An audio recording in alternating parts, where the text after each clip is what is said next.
जब मंदोदरी आई रोने के लिए रावण की लाश पर, तो क्या हुआ पता है? रावण के एक सिर को, खोपड़ी को एक कुत्ता खींच करके ले जा रहा था। ऐसा होता था कि शाम जब होती थी तो गीदड़ और कुत्ते रणभूमि में आते थे और उनका तो बड़ी दावत चल रही थी, तो रावण की खोपड़ी को ले जा रहा था। अब जो रावण की खोपड़ी जिस पे त्रिपुंड लगा था और जो आज तक किसी के सामने झुकी नहीं, और आज वह खचेर के कौन ले जा रहा है? कुत्ता। कितने शर्म की बात है। मंदोदरी ने कहा, ये शीश तुमने यदि बुजुर्गों को झुका दिया होता तो आज ऐसे इसकी खचेरा खचारी नहीं होती है? ये शीश तुमने जो है दीन दुखियों के सामने झुका दिया होता है? आज जो हो रहा है वो ठीक ही है, योग्य ही है।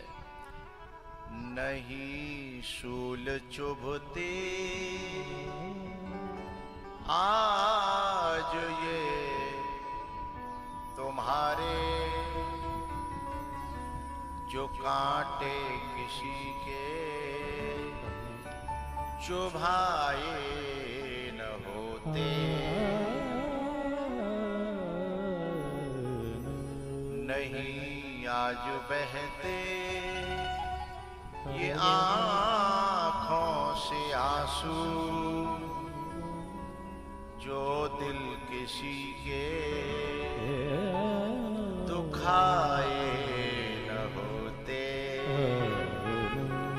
तुम्हारे विकुल का पिया दीपक न बुझता, जो दीपक किसी के बुझाए न होते।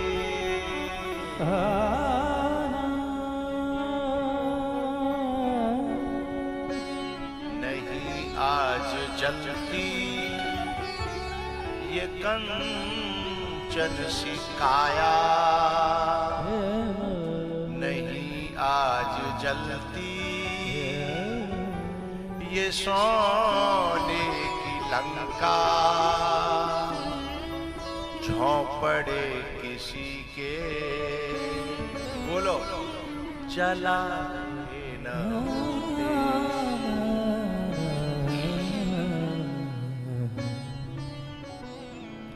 झोंपड़े किसी के जलाए न होते।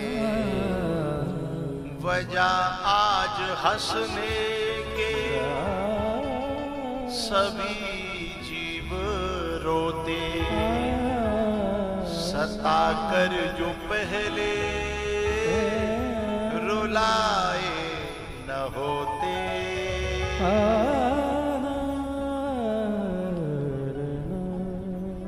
नहीं आज जलती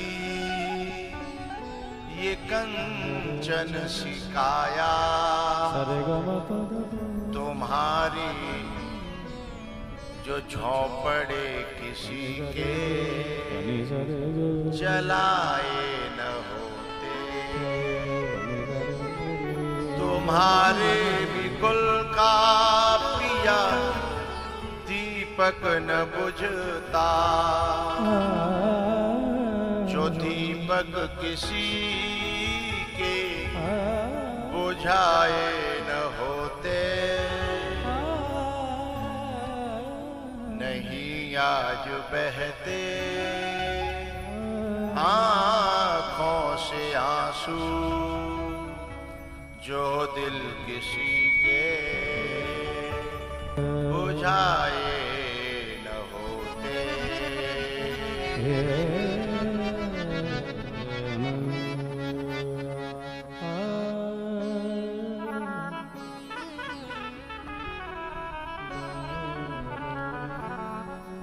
रावण के मरण पर द्रौपदी मंदोदरी जब राम जी के पास गई, तो राम जी जो ने अचानक से देखा कोई नारी की परछाई मेरी तरफ आ रही है, मेरे पैरों में पड़ रही है, वो तुरंत खड़े होकर पीछे हट गए।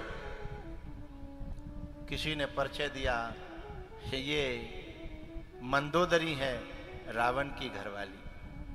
राम जी ने प्रणाम किया, माँ मुझे क्षमा करना, मैंने बहुत कोशिश की कि लड़ाई न हो, तुमने भी तो समझाया था, मैंने हनुमान भेजे, अंगद भेजे, जब बात कैसे भी न बनी तो मुझे मारना पड़ा, मेरा कोई उद्देश्य न था, मुझे क्षमा करना। मंदोदरी ने कितनी प्यारी बात कही, राम मैं तुमसे नाराज नहीं हूं, न मुझे तुमसे कोई शिकायत है और ना ही मैं शिकायत करने आई हूं। बोले तो? बोले मैं तो ये देखने आई हूं कि मेरा पति इतना बड़ा बलवान, इतना बड़ा बुद्धिमान, इतना बड़ा कुनबा वाला और इतनी सेना जिसके साथ में, ऐसी शक्ति को परास्त करने वाला एक वनवासी, उसमें आखिर क्या है, मैं वो देखना चाहती हूं। और वो मैंने देख लिया। लोगों ने आंखों से इशारा किया कि क्या देखा? बोले मैंने देखा कि एक वो था मेरा पति जिसके पास हजारों नारियां थीं, सोने की लंका थी, यहां से लेकर स्वर्ग तक उसका राज्य था, लेकिन उसका पेट नहीं भरा, असंतोषी था। एक तुम हो, एक वो था कि इतने पर भी पराई नारी का हरण करके लाया, और एक तुम हो कि मेरी परछाई पड़ते ही पीछे हट गए और मुझे प्रणाम करने लगे। राम तुम्हें कौन जीत सकता है? एक तुम हो कि एक पराई नारी को मां कह करके प्रणाम कर रहे हो, और एक वो था कि पराई नारी को जबरदस्ती खींच करके अपनी लंका में ले आया। अब मैं तुम्हारी शक्ति को समझ गई, तुम्हारी शक्ति का राज क्या है वो मैं जान गई, वो मैं पहचान गई। हे राम, मैं ये समझती हूं और मैंने इनको समझाया भी था कि ये गति उसकी होती ही है जो राम के विमुख हो जाता है, चाहे वो कितना भी ताकतवर हो, चाहे वो कितना भी बुद्धिमान हो, चाहे वो कितना भी ऐश्वर्य और वैभवशाली हो, हैं? रहा न को कुल रोवनिहारा, राम विमुख अस हाल तुम्हारा। रहा न को कुल रोवनिहारा,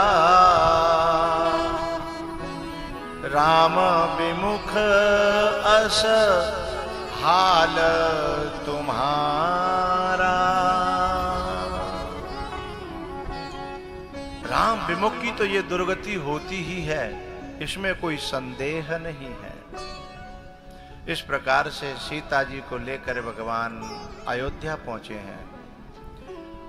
वहां पे राज तिलक हुआ। ये भागवत की कथा में राम की कथा बहुत संक्षेप से है, मात्र 10 मिनट की है। फिर भी मैंने आज जो है इसको शॉर्ट करते करते इतना कहा।